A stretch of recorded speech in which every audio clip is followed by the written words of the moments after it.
नमस्कार मित्रों, एक बार फिर से आपका स्वागत है बुक रिव्यू पुस्तक परिचय चैनल में।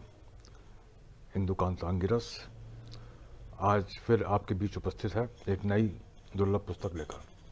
पुस्तक का नाम है फुटकर पन्ने और लेखक हैं प्रयास जोशी। ये देखें, यह काव्य संग्रह है और ये इसका बैक पृष्ठ है जिस पर प्रयास जोशी जी की तस्वीर और उनका परिचय। इसके प्रकाशक हैं रंगमंच प्रकाशन और यह पुस्तक मेरे को प्रयास जी ने 25 फरवरी 2020 को भेंट करी थी।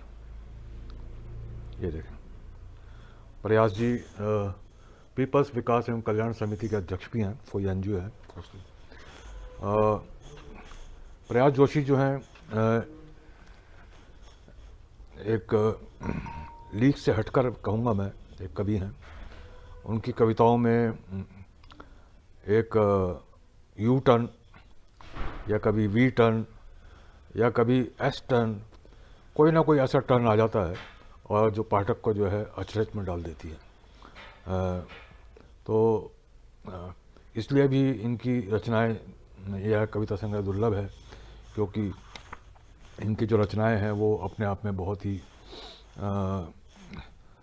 ही एक अलग तेवर लिए हुए होती हैं। इस पुस्तक में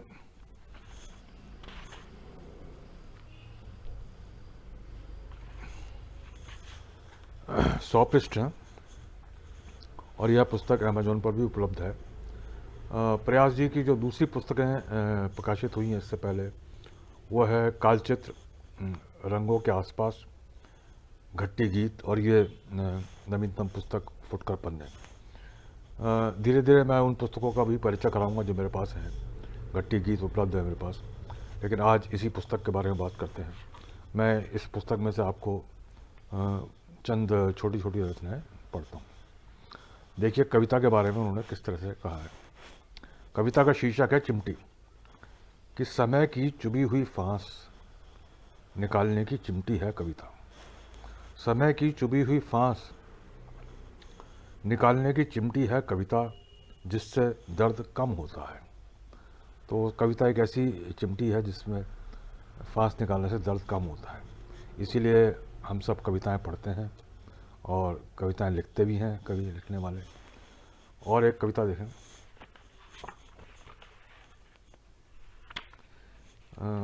काफ़ी सारी तस्वीरें, इनकी जो रचनाएं होती हैं वो छोटी होती हैं। और देखें, इसका शीर्षक है पसीना।